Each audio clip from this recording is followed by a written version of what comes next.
Lauyang baka mga studio. Mga sugi kaya po no. Dagko kayo guys. Wow. Alam, miag purumba guys. Pila pa natin? 140 pesos mga studio. Umo kayo ni siya din. Mo kayo, sir.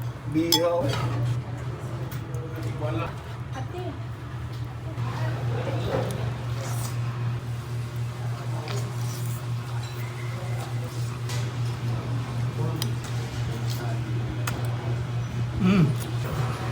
Wow.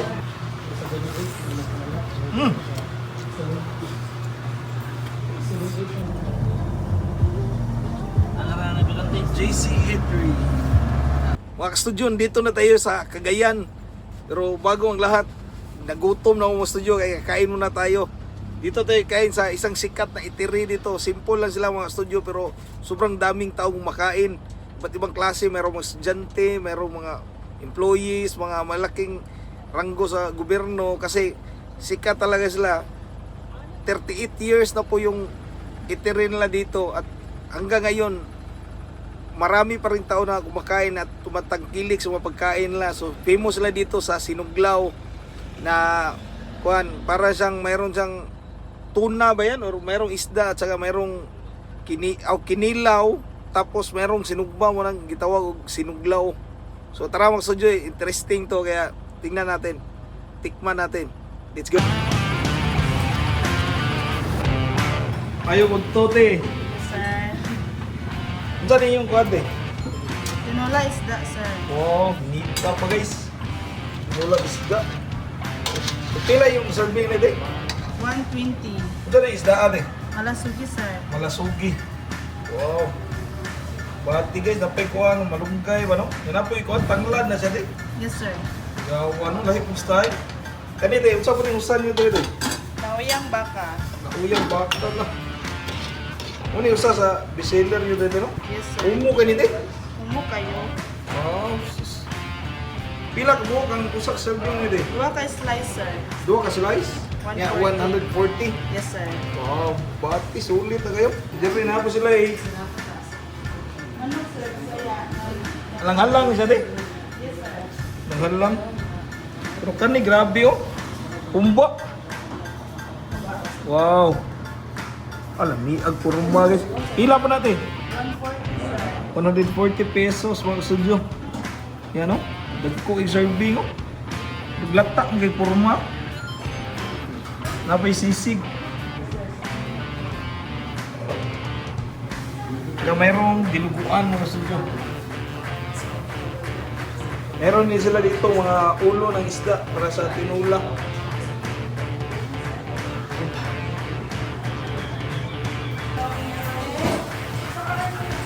Yata dito mga studio si Mark Queens. Punta na dito tayo mga studio.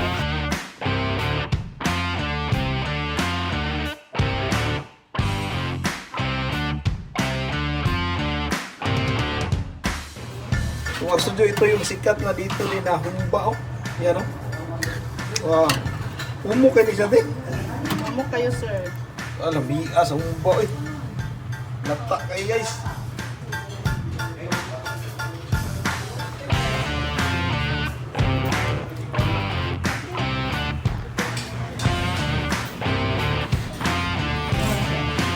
Ito yung sinuglaw lang mga studio. Mga studio, ito yung order natin. Ito yung tinatawag na sinuglaw. Kasi mayroong sinugba tapos mayroong kinilaw. 130 pesos to mga studio. Mayroon din sila ditong humba na sobrang lambot mga studio. Ayan o. This is 140 pesos lang. Ito naman, lauyang baka. Ayan o. Parang ribs ng baka mga studio. 140 pesos din. Tapos isang kanin pa. So tara mga studio, pray muna tayo bago mag-start kumain. Lord, thank you so much for this day. Thank you so much sa galit, sa blessings, sa guidance, sa direction. Diba, birhan na to ni. Dito tayo mga studio. Ito yung sinuglaw nila. Sa ilalim, mayroon siyang sinugba. Tapos kinilaw, kumbay na siya mga studio. Tapos mayroong mga mga, ano siya? Ng ginger ba? Nga, ang daglami ani mo studio ang iyang tabon-tabon munay naa diri sa Mindanao nga wala sa ubang lugar. Kay diri ra kuno na magbuhi mo na yung palami silang kinilaw. Yan, tikman natin mo studio. Yan. Wow.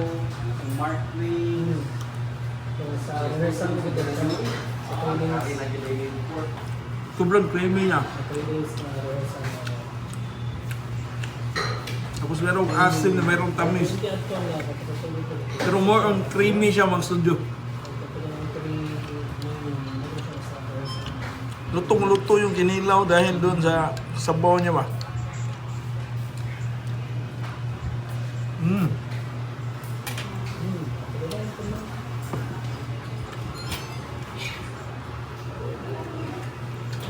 Panalo mga studio. O dito tayo mga studio.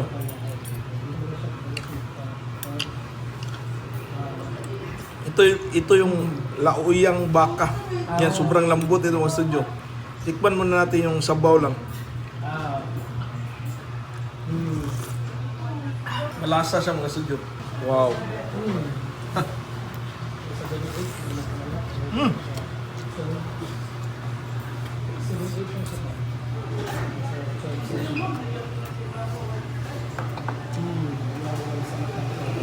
Ang lambot niya.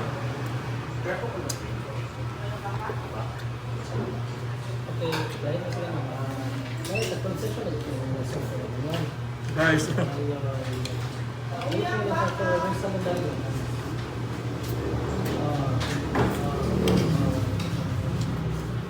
No wonder maraming kumakain dito.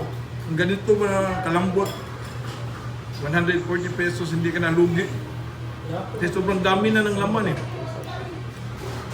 Parang melts in the mouth talaga yung lauyang baka.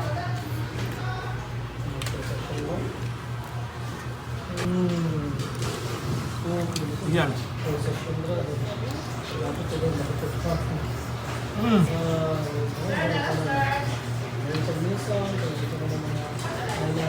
Parang hindi baka yung kinakain na sobrang lambot kasi parang narunok agad.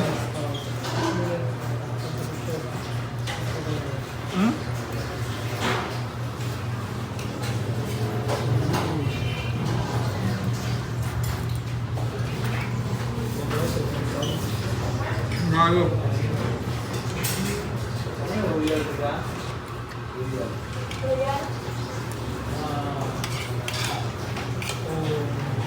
So ito yung humba ng mga studio. 140 pesos. Yan.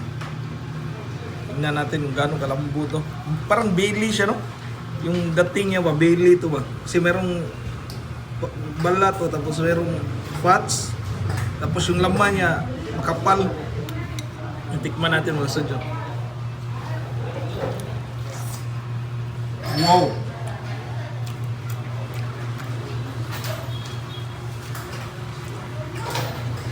Gusto ko yung humba nila, parang feels like home ba?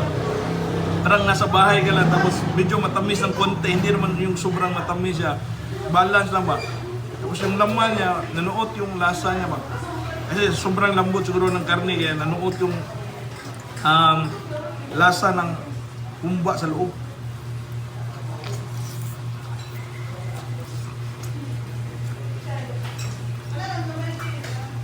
Ang ganito, kalambot yung pagkain, parang bilis ubos din ah.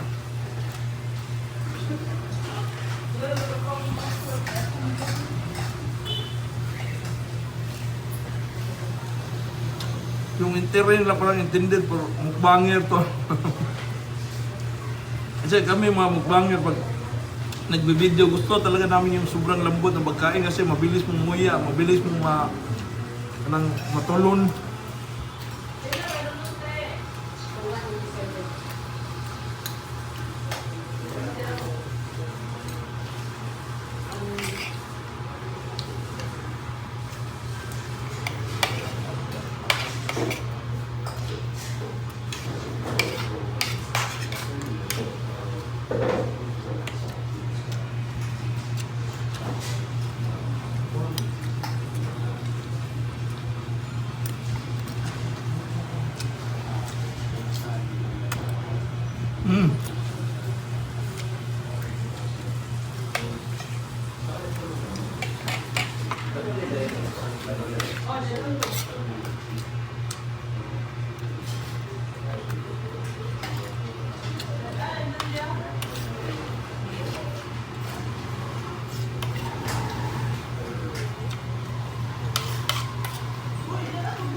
Mga studio, grabe. Ang masabi ko dito sa GC Eatery, panalo yung mga pagkain na dito. Must try mga studio. At dito talaga sa Cagayan, one of the favorite na puntahan ng mga foodies ba? Yung GC Eatery ba?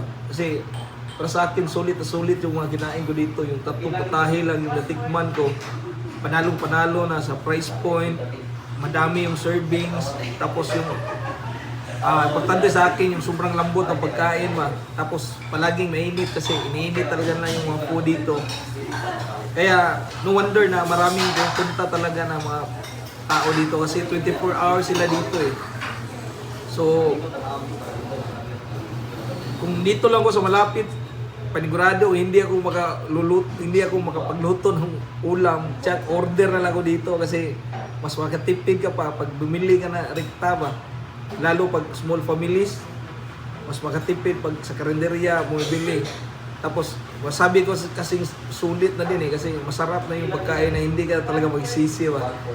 Kaya wala pinuntahan eh Mark Queens at ibang mga vloggers na pumunta dito kasi aprobado talaga yung pagkain. Kaya maraming salamat dito sa GC Eatery, no?